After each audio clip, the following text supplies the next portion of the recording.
পাকিস্তানের খাইবার পাখতুনখোয়া প্রদেশের বেশশ্রী গ্রামে আকস্মিক বন্যার খবর পেয়ে মসজিদের স্থানীয় ইমাম মৌলানা আব্দুল সামাদ অন্য গ্রামবাসীর মতো তার পরিবারকেও দ্রুত বাড়ি খালি করার নির্দেশ দেন।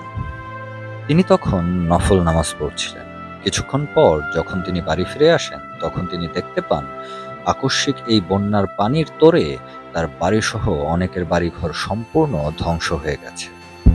বেশশ্রী গ্রামটি বুনের জেলার পীর বাবা সাহেব উপজেলায় পড়েছে।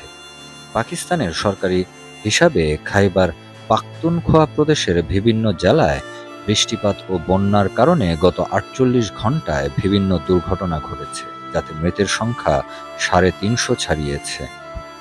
প্রতিবেদনে বলা হয়েছে, ভারী বৃষ্টিপাত এবং আকস্মিক বন্যার কারণে এখন পর্যন্ত মোট ৭৪টি বাড়ি ক্ষতিগ্রস্ত হয়েছে, যার মধ্যে ৬৩টি আংশিক এবং ১১টি সম্পূর্ণ ধ্বংস হয়েছে। এমন দুর্ঘটনা প্রদেশের বিভিন্ন জেলা যেমন সোয়াত, বুনের, বাজাউর, তোরঘোর, মানসেহেরা, সাংলা এবং বটগ্রাম। বন্যায় পুরো বাড়ি ভেসে যাওয়ার সময় আব্দুল সামাদের পরিবারের ৫ জন সদস্য ছিলেন ভেতরে। তারা এখনো নিখোঁজ, কেউ তাদের খবর জানে না।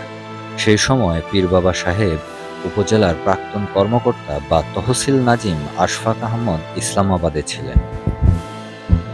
যখন তিনি তার বাড়ি থেকে খবর পান যে বিশাল বন্যা হানা দিতে পারে, তিনি তখনই তার পরিবারকে দ্রুত নিরাপদ স্থানে যাওয়ার নির্দেশ দেন। কয়েক মিনিটের মধ্যে পরিবারের সঙ্গে ফোনে যোগাযোগ করতে গেলে কারো কোনো খোঁজ মেলেনি, এমনকি পুরো গ্রামের কাউকে ফোনে পাওয়া যায়নি।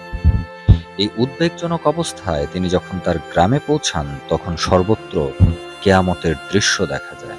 পুরো গ্রাম ধ্বংসপ্রাপ্ত, বাড়িঘর বিনষ্ট হয়ে গেছে। আহতরা এখানে সেখানে লুটিয়ে পড়ে আছে। তার বাড়িসহ কারো বাড়ি নিরাপদ ছিল না, সর্বত্র ধ্বংস ছড়িয়ে ছিটিয়ে আছে। যারা পানিতে ভেসে যাওয়ার হাত থেকে রক্ষা পেয়েছিলেন তারা গুরুতর আহত। আশফাক আহমেদের বাড়িতে তখন ১৪ জন ছিলেন। তাদের মধ্যে ৪ জনের লাশ পাওয়া গেছে, বাকি ১০ জন এখনো নিখোঁজ। বন্যার সময় গাছে ওঠার কারণে একটি পরিবারের ২ সদস্য বেঁচে গেছেন, আর তাদের পরিবারের বাকি ৯ জন সদস্য নিখোঁজ রয়েছে। প্রতিষ্ঠিত গ্রামবাসীর সহায়তায় এগিয়ে আসে। সেখানকার দৃশ্য ছিল ভয়াবহ। আমি দেখেছি আহতরা মাটিতে ছড়িয়ে ছিটিয়ে পড়ে আছে। যারা সেখানে পৌঁছেছিল তারা আহতদের তুলে হাসপাতালে নিয়ে যাচ্ছিল, আবার অনেকে ধ্বংসস্তূপ থেকে মৃতদেহ উদ্ধার করছিল। কথাগুলো বলছিলেন নুর ইসলাম। নুর ইসলাম ব্যক্তিগতভাবে বেশশ্রী গ্রামের মসজিদের ইমাম মাওলানা আব্দুল সামাদকে চিনতেন।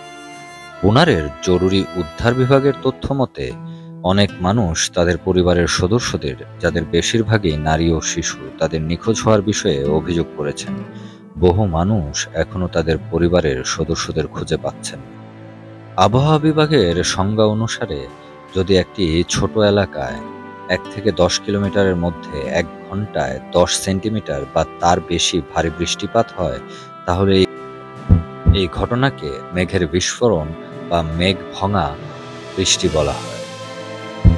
কখনো কখনো একই স্থানে একাধিক মেঘের বিস্ফোরণ হতে পারে। এসব ক্ষেত্রে প্রচুর প্রাণহানি ঘটে, যেমনটি ২০১৩ সালে ভারতের উত্তরাখণ্ড রাজ্যে ঘটেছিল।